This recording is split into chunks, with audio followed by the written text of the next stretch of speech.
Because a lot of couples like to ask, how long do you think this will take? And I'm like, I don't know. It's really depending on you, the amount of work you're going to do, how transparent you're going to be, if you're going to do the homework. And I've noticed that the couples that do the work always get better. Always. Wow, always. That's amazing. That's really interesting that most people that all the ones that do the homework get better. That's impressive. Yeah. If you're invested in your relationship and you do the work, you're going to get better.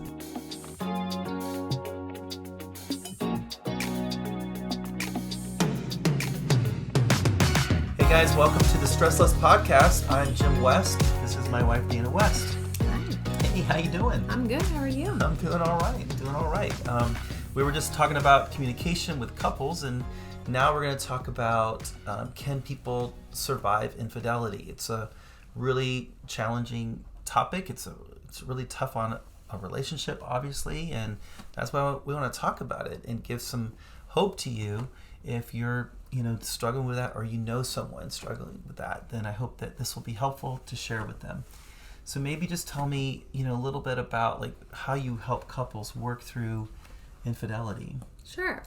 So when I first started doing couples counseling, I used to think, can these couples actually really recover from affairs? And what, in my experience over the last 10 years of doing couples counseling specifically, is yes, you can recover. That's awesome. But it's a process, and you have to be patient and take time. So we're going to talk about that. But there's definitely things that can be discussed and talked about. Okay. What are those things? What are some of those things you talk about, the common things that you have to work through to give those couples hope and the process you take them through? The first thing is to identify what type of infidelity it was. So there's two types. Sometimes people think if there was no physical or sexual boundaries being crossed, they didn't have an affair, which reality is, yes, that's the one is a sexual affair. Right? Is it men that struggle with that one the most, like getting over that piece the most? Yeah. Okay. I mean, yes, but Okay. Emotional infidelity is just as damaging. Right. So emotional infidelity is when you're feeling disconnected to your partner and don't feel like they're understood. You meet someone who starts understanding you, that you're sharing your hurt, your pain. They feel like they come alongside you, and it usually starts out innocent, like a friendship. And that's really what healthy relationships look like. They're your best friends. You have this deep connection and intimacy. But when that's lacking with your partner and you find it outside the relationship, most of the time these things start out innocent, and then feelings start happening, attraction, and then there's an emotional affair. And so for women in particular, since you mentioned that, is if a woman's having an emotional affair, they have an even harder time reconnecting with their partner, with their spouse. Yeah, that is, I could see that being challenging. I know I've heard from men how hard it is. Like the emotional affair doesn't bother them as much as it does if their spouse is physical with someone. And I think that's but I think a lot of times, I think with women, if they find that he's connected emotionally, that really is hard for them to get over. Well, for sure, but sex is just as damaging. Sure. In different ways for women. Right. Because they feel less than, not good enough, not attractive to their partner. I mean, it's extremely damaging. It doesn't matter what type of affair you have. Yeah. And, reality is, affairs and infidelity is a very common problem in relationships. So this is not abnormal, but you can recover. Right. So, there's also different types of infidelity. So we have to first recognize, is this a one-time thing? Is this one person, one relationship? Sometimes people can have what we call sexual addictions, where they're having multiple sexual indiscretions with multiple people, and it's just really about sex. And that is a more really individualized on that person. Because if they need multiple things and different unhealthy sexual practices, which is prostitution and going to strip clubs and just meeting up for people for sex, there's a much deeper rooted issue. And if that's identified in the couples counseling, they would have to do individual recovery from porn or sex addiction. So identifying what the problem really is number one. Okay. To how to really treat it. How often do you find porn addiction or sexual addiction when you're working with couples? Is there any statistics on that? 'Cause sometimes they don't come in for that reason, but you find out, later that that's maybe why, what's happening. Like I don't know how often that happens. I don't have this specific number, but porn addiction is very high. But porn addiction has changed in our society. So when we think about years ago, it used to just be before the internet. It was magazines, right? You would see pictures in a magazine. Right. Then as, technology evolved, then we had videos and DVDs of actual sexual acts and pornography. But nowadays, I've noticed that with social media, that the type of addiction they could have, it might not be actually viewing sex between two people. It's actual like just videos of women or men not wearing certain kind of clothing and dancing provocatively. Right. And they're, you could go on Instagram, they have algorithms or whatever it may be, and there's hundreds and hundreds of short videos or reels or pictures. And that's what I've noticed is the new norm with addiction. Yeah. Is just using that phone and just taking care of your needs outside of the marriage. Right. But there is a correlation between viewing that and infidelity. It does not mean if you're just viewing those videos or porn that you are going to definitely have an affair. But there is a correlation for men are very visual and they might want to act out more and have more unhealthy fantasies that don't involve their partner. And then they just have these lusts and these urges and they act out. Okay. Yeah. But that's a whole other part of infidelity. And when infidelity happens, we call that betrayal trauma. Okay. So betrayal trauma, there's a whole recovery for that person. So there's a betrayer and there's a betrayer, like the betrayal trauma, the victim of that. Right. And so there's a lot of feelings that come involved with that. So a lot of times people will disclose, I was in an affair, they give information, and they notice that their partner is still unhappy or upset, is because that partner is grieving. Right. They're still grieving the feelings. Loss of the broken trust. Yeah. And all the layers of feelings that are attached to that. Trust is the glue in the relationship, so you have to take the time to rebuild it, and it takes a while, doesn't it? Like, how long do you think it takes for couples to get through infidelity? So that's individualized. What I've noticed is every couple is different. So some people can forgive their partner pretty quickly, and there's others that say there is no way, I have no idea how, I feel so betrayed.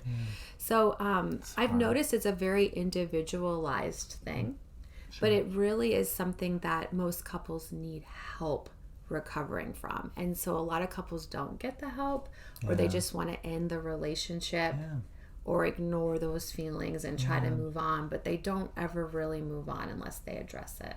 And then we always hear that, that just gets brought into the next relationship. If they, get into another relationship down the road, they bring in those pain, those hurts and unresolved trauma into the next relationship. Sure. So again, I really like using the Gottman approach. And so they have come up with their own therapy and recipe on how to treat affairs. And so they have 3 stages. Okay. So the first stage is essential. And I've noticed a lot of couples struggle with it, and they call it atonement. Okay. So atoning is really having remorse for the affair. And my goal is to facilitate transparency. Okay. So there's more towards acceptance. So sometimes when people have the affair, they don't really want to talk about the details or how they felt. They might say, I'm over it, I don't care, I want you, I love you.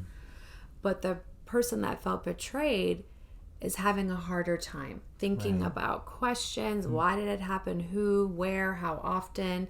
And what happens is if we don't have transparency about who the person was, how long did the affair last, what are your feelings towards it, the person who's felt betrayed can get caught up in their own imagination and come up with their own story of how the affair happened. And it could bring even more lack of trust and fear because they need to know more of the information. So transparency is essential. Okay. So a lot of times I've noticed some people don't even want to talk about it or they deny it. And if your partner knows it's happened, you can't deny it. Right. They're always going to feel this secret or tension in between. Yeah. So it's essential that you are transparent and share. Right.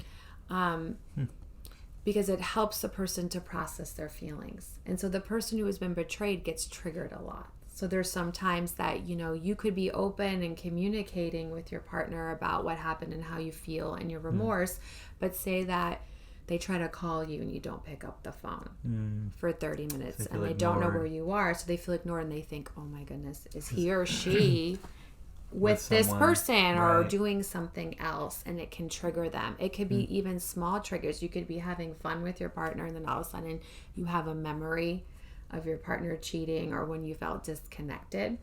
So it takes the partner who has been betrayed some time to really work on their feelings. So that's individualized. Sometimes if I meet a couple, I might notice that the person who has been betrayed is stuck with anger or grief.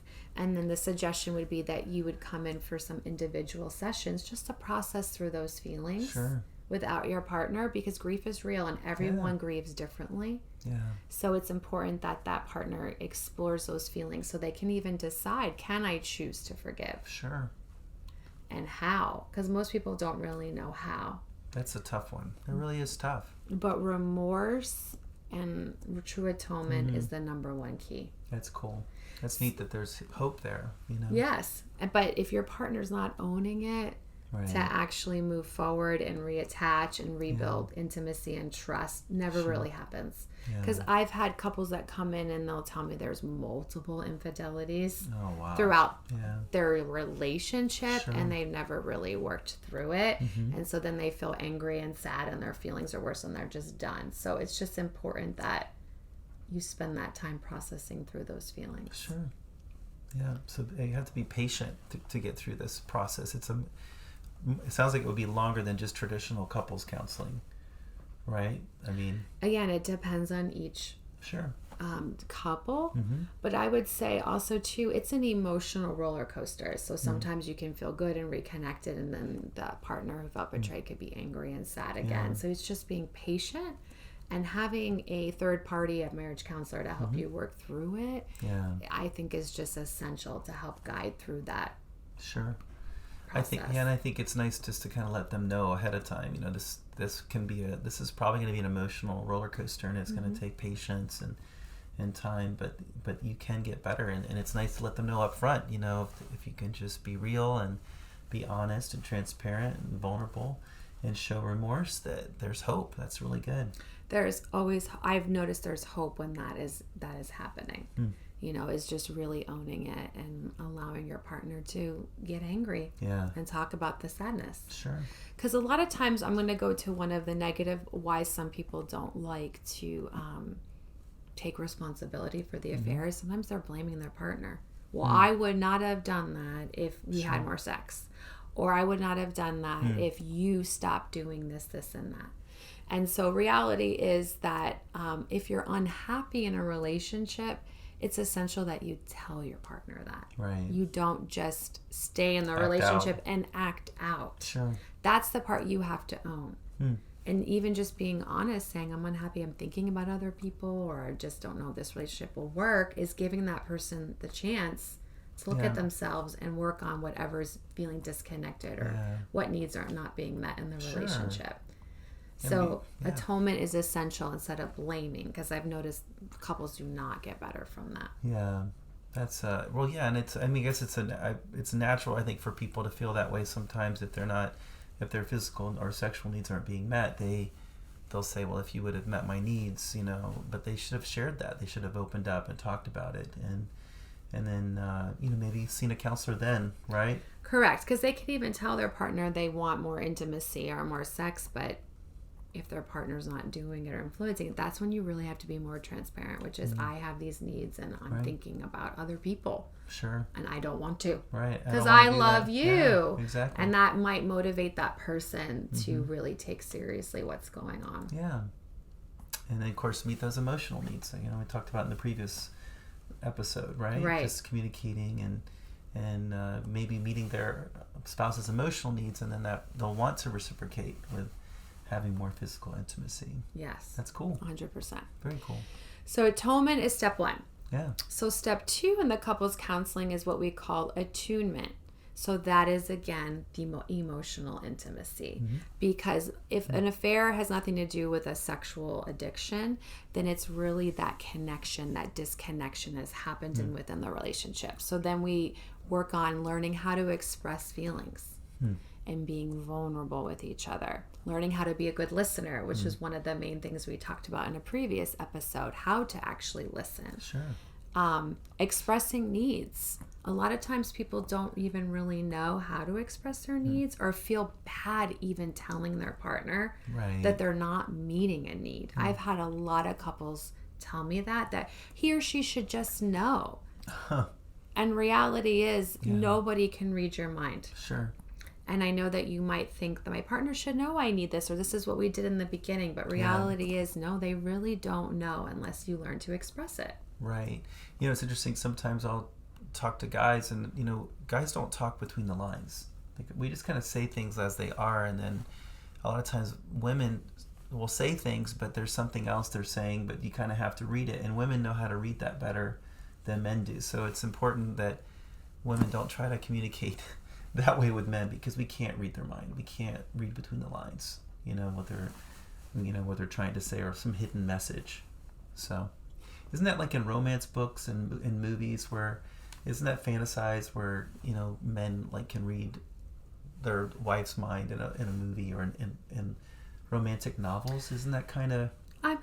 So romantic novels are the beginning of a relationship. So what happens is when a man or a woman, and we're going to do a traditional heterosexual couple right now, but if you're interested in dating a woman, what does a man do? Naturally, you first meet a woman. What are you going to do? Call her, talk to her, want to hang out, want to have fun. Take her on dates. Right. Romanticize her. Tell Buy her flowers. all these things, how you feel about her, right? Right, yeah. What happens a lot in relationships is that I've noticed that one partner, if not, with romance, men get too comfortable. Yeah. And they stop pursuing their partner. They stop being romantic or giving compliments or wanting to know what's going on in their wife's inner world. I think men sometimes are wired to conquer. So once they feel like they've done all those things and they have you, then they feel like they don't have to keep doing those things. And that's another myth. A huge myth. And that's why a lot of relationships end up feeling disconnected or infidelity occurs, or even divorce if it's gotten progressively too stop bad. dating and so okay. Yes. So it's important to stay attuned, right? Right. So expressing the needs, and then also we process past wounds. So I've had couples that call from 60 years of being married to 30 to 10. And I will tell you, there's always the same pattern, which I've noticed is people are holding on to resentment from the first 5 years of their marriage. Oh, wow. And so processing through the original disappointments or pain that's been brought in the relationship is essential. Yeah, that's and key. You need sometimes a third party person to help you process through and work through those feelings. Yeah, that's good. That's important. Yeah. And then learning how to be positive again. So a lot of times couples, especially if you're arguing or feeling disconnected, you're thinking negative things about your partner and forgetting all the reasons why you fell in love with them in the first place. Sure. So it's learning how to change that language and focusing on the positive and the strengths of that person or that relationship. Okay. So it's learning how to give compliments again and show appreciation. I know most people want to be appreciated, but men in particular like respect. Yeah, I do like that. And being admired. I like appreciation. They like admired and they want to be appreciated. Sure. So instead of keep telling your spouse the criticism, you can get stuck in this negative loop. It's learning how to start communicating positive. So it's catching your partner doing something right and telling your partner, I felt loved when you did this yesterday. Sure. And going down memory lane and talking about how they fell in love and what they loved about the person, their spouse when they met, Yes. That's really cool. I tell my couples too to write a list of all the things you like about your partner. Because sometimes when you're really angry, you can forget. Sure. And there's always going to be, every relationship, every person has challenges and flaws. Do you have them keep that list somewhere so they can reference it when they're upset? 100%. So I know you can keep it in your phone and notes so that you can remind yourself. You can have it in a journal. You can have it, in a document. But it's really, I find it crucial when you're in a negative loop about focusing on the one or two things that you really don't like about your partner. You completely forget the positive perspective and what's good or right in your relationship. That's good. Yes. And just being positive again. Yeah. So the other is bids of connection. So it's learning when your partner's trying to connect with you. So sometimes I remember watching a Gottman video, and you would see a man and a wife try to talk to each other. So they try to connect. They might share something that happened in their day or something they saw on the news or something they're interested in. And their partner's in the kitchen cooking and not paying attention, and the partner tries to connect and they don't connect at that moment. They're too distracted or busy, or you're on the phone, or you're busy and you're not. Your partner keeps trying, and then what you'll see is the partner walks away. They realize, that's sad. Okay, he or she's not emotionally available for me right now, so I'm gonna walk away and disconnect. And couples get into this pattern where they stop bidding. Because they realize that they're afraid of that rejection and getting hurt, that they'll even stop that connection.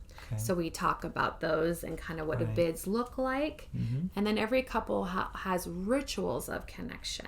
And that look different. Like when we first got married, or even before that, we would drink coffee together and chat and talk. And that was our ritual of connection. Some people, used to be like reading the newspaper, having lunch, going to church, going on a date, like just making sure you have these rituals that you do within your relationship. Because some couples, for example, me and you with our careers, because we're mental health counselors, we don't really call or text each other that much when we're working. Why? Well, we go from one person to the next, one client to the next client, so we don't have a lot of time in between. Correct. So then if I kept trying to text you and I'm taking it personal, then I'm like, okay, he or she doesn't care. But what I've learned in our relationship is when you're working and you have clients back to back, you're not available. So we have to find other ways to connect. Well, some other couples, that's how they connect. They're talking throughout the day. They're texting all day. And that's their rituals of connection. So it's finding what works within your own relationship. Exactly. And then something we talked about last time is just those marriage staff meetings, or State of a Union, they call it in Gottman, meetings, where you're making intentional time to communicate. I know it doesn't sound romantic. A lot of people are like, well, what happened to the connection? When we first met, we didn't have to do that. But that's what happens over time in a relationship with responsibilities. And if you have children involved, you just have that lack of time. Sure. Yeah, we have to make that time to do it. So that attunement phase is actually the real working phase. And that can take a lot of time. I've noticed some couples don't even want to stay in that phase very long, and they think we feel better already. Like we're done. But I've noticed they'll end up calling me sometimes later feeling disconnected again. So it's just really learning tools and tips and working on the things that cause that disconnection, which then led to emotional or physical affairs. So you can't give up on that part. Sure. How do you talk to couples when you feel like they do need a little bit more time? I tell them, because a lot of couples like to ask, how long do you think this will take? And I'm like, I don't know. It's really depending on you, the amount of work you're going to do, how transparent you're going to be, if you're going to do the homework. And I've noticed that the couples that do the work always get better. Always. Wow, always. That's amazing. That's really interesting that most people that all the ones that do the homework get better. That's impressive. Yeah. If you're invested in your relationship and you do the work, you're going to get better. And the ripple effect of that, if you have a family, if you have kids, is tremendous. Yes. Tremendous. Yeah. That's so cool. And then the last phase they call is attached. So it's reattaching. So attunement is essential if we want to get to know each other, worlds, and our feelings. And then attachment is, okay, now we're going to share a new meaning of our new marriage. Like, so a lot of times people will tell me, I feel like I've been in multiple relationships if they've been in a long-term relationship or marriage, because you've evolved and changed and worked through stuff. So you find a new shared meaning. What goals do we want now for us as a couple, financially, vacation, our family? It's just sharing another connection. Because when you usually if you're getting married, you have a shared dream. You know, you feel aligned to this person. You feel like you all want the same things. And over time and years and hurt and pain, you feel so disconnected. You don't even have that connection. So it's just really learning to reattach and having a new or revised definition of what you want as a married couple or a long-term couple. Right. That's cool. Yeah. That's really cool. Yep. And expressing appreciation, again, is one of the key things. Okay. So reattaching. So you have atonement, attunement, and reattach. Attachment. Or attachment. Okay. Yes. So you have to help them reattach, though, is what you were saying. Well, right? then once you feel attuned and you really express those needs, then you naturally are attached to that person. Yeah, you feel loved, yeah. understood, validated. Sure. Because that is the number one thing I hear couples say: they don't understand me. They don't listen to me. Yeah. Or they don't feel cared for. Is a lot of the that big sucks. ones. It's a lonely feeling. Yeah. That sucks. I've had a lot of people say I feel lonely, or I don't want to feel lonely in a relationship. I'd rather be alone than actually feel lonely being married or attached to somebody. This is good. Is there anything else that you would like to share, about before we wrap this up? Just, again, that there's hope after an affair. Yeah. Because I would say before I ever got married, when I was younger, I used to think I would never be with someone after they, betrayed me. But reality is, the older you get, if you have kids and finances, sometimes it makes it harder. Right. And then you feel depressed and despaired. And I'm like, I'd be like, there's hope. Right. And you have to get that help for that hope.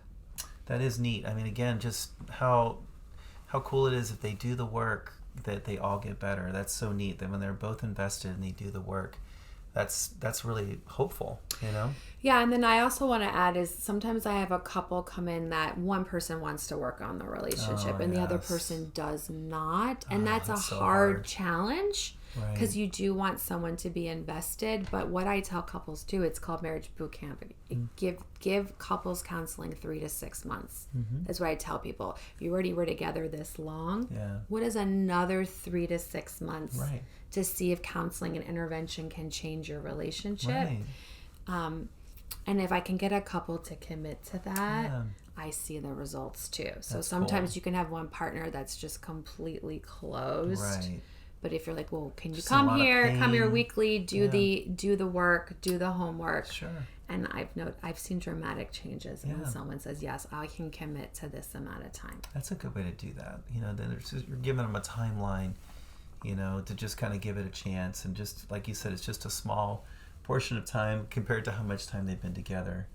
And so that's really cool. Yeah. So again, as I said in the other podcast, that 70% of people who have relationship intervention through counseling get better. That's a cool. Huge number. That's huge. I'm believing the other 30% is really people like a partner that's not owning or taking responsibility for their partner relationship, or they're completely out the door and they don't want to work on it. Or the other thing I didn't add is like you have to give up the affair or the emotional affair to even work on your relationship. Yeah. So some people are lying or don't even really give up that other relationship and they say, oh yeah, I will try to make this work. But if you're emotionally attached to somebody else, there's no way you can work on your relationship. Trying to be attached to two people, it's just impossible, to be emotionally, deep, with two people. It's I can't imagine how you could do that. Yeah. So, and then also just to add this is sometimes in couples counseling, there might be individualized issues that is causing the conflict or disconnection in the relationship. And there's like 3 or 4 major ones. One is addiction. So if someone is an alcohol, drug, eating, sex addiction, that has to be addressed Right. outside of the relationship. Another is, again, I said current affairs. If you're in an affair, there's no way marriage or relationship counseling is going to work. And then the another one is abuse and anger issues. That couples counseling does not work Right. if there's an active emotional, verbal, physical, sexual abusive relationship going on. Right. And it's important that the person who's in that abusive relationship don't go first with the partner. Right. Get the help individually, Sure. because it's just essential to recognize what's going on and Right. learning healthy boundaries, because otherwise people will come in to couples and nothing gets worked on. Yeah. And the person who's the aggressor or the abuser gets more empowered, and then the person who's the victim feels like it's their fault, and they're not really addressing Right. the underlying issues underneath it. Yeah. And then another one is mental health or trauma issues. So if someone is not treating post-traumatic stress disorder from trauma, or have an active depressive episode going on, or struggling with anxiety or other mental health, it's causing problems with the disconnect. Of course, that So makes sense. it's important that you do your individual work Gotta treat too. that, do that. Yeah. So that's what's neat about couples counseling, when people come in, just being open that you might have individual things you need to work on, and let the therapist identify that for you and help you and connect you with someone, that can help, like an EMDR therapist or ART, therapist that does, NLP, trauma therapy, type work that we do here, at the Total Life Counseling Center. And then, as they're getting healthier, then they can come together as a couple and work on themselves as a couple, right? Right, because trauma has dramatic effects on people's lives. And so some people are just emotionally disconnected from their own feelings and closed, or they might be projecting unresolved trauma onto their relationship, onto their partner, and an offense could hurt them, but then they're overreacting to everything. Can be from the past. So I really believe that pain concealed is not healed. So meaning we have to address trauma or childhood abuse or things that have happened therapeutically, because otherwise we're going to bring it into our relationship and how we attach and attune to a partner. We also, think sometimes, how important is it to find a counselor that has these trainings, and like Gottman Relationship Institute levels 1, 2, and 3. There's Imago therapy for couples. There's the emotion freedom technique. Finding counselors that do that, right? Yes, and emotionally focused therapy, Sue Johnson. Oh, that's right. People Emotion get focused therapy, excellent results from that as well as Gottman. But you want to have someone who has specific trainings on how to help people and relationships repair, especially from infidelity. Yeah, it's so important to have one of those 3 trainings, or more of one or more of those trainings to help and really give the tools, right? Yes, but I actually wanted to just say one more thing too. Is we actually work with a divorce attorney that gives one of the best advices to people who are seeking. Do you want to share that? What he does? Well, he basically says that you should try to go talk to a marriage counselor first before getting divorced. And here's he gives them a list of 100 things to expect when you get divorced, and says look at this, and then this is how much it costs to get divorced. This is how much it costs to do marriage counseling, which is much cheaper to do marriage counseling. And it's been neat. He even did that with one of my close friends, and it saved their marriage. And so, yes, and he's actually we ran into him, and I said, how many marriages you have saved? Oh, because I will tell you, they'll come in and tell me that he referred them right. to me or Total Life Counseling Center. And the work that they do in marriage counseling, and they get better, and they end up moving on and having happy marriages. That's awesome.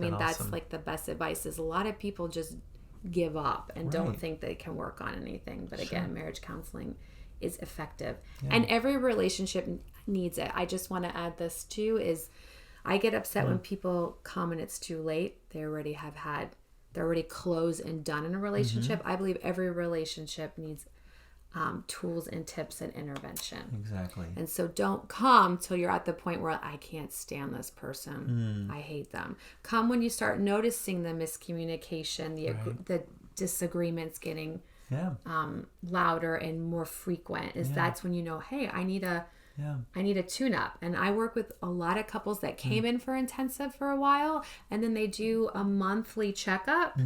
And then when I notice if they stop the monthly, then they'll call me in crisis. 3 to 6 months later, they do the counseling for the hour and a half, and they're like, wow, this helped us so much. And then I'm like, well, okay, can we put you on the calendar every 4 to 6 weeks to just have maintenance? Because I just really believe we need to take that intentional time. Well, sure. I mean, I think they can slip into their old patterns if they're not careful. And they got to be in a healthy pattern for a longer period of time to stay on track. But then we also need to tune up our cars, just like we need to tune up our relationships is the same thing. And so that's really powerful. So, getting the right counselor, getting somebody who's trained in marriage work, is really important. Like the Gottman, the Imago, the emotion focus therapy, EFT, those 3 are amazing. So finding somebody like that's really good. So look for that if you are looking for someone, to help in your relationship. And it's neat that with such a really challenging trauma to a relationship like infidelity, that there is hope. If you do the work, you can get better. And 100%. The ones that do it get better. And even when I was going to say, when you feel like you're done and you hate the other person, it's still not too late as well. Like, it's not good to get to that point, but it isn't too late. We've helped couples get through those types of situations too. Yes. So this has been great, Dana. Thank you so much. Your expertise in couples work, it shows. I mean, you can just tell your heart is there for these couples, and your passion that you have the tools to help them. And it's been neat to hear how you help these couples. Yeah. So, so this has been the StressLess podcast by Total Life Counseling Center with Jim West and my wife, Dana West. Thank you again for joining us, and please subscribe. Follow us, share this with your friends. If you liked it, please give us a 5-star review. That just helps it get out there to help more and more people. And so thank you again for joining us.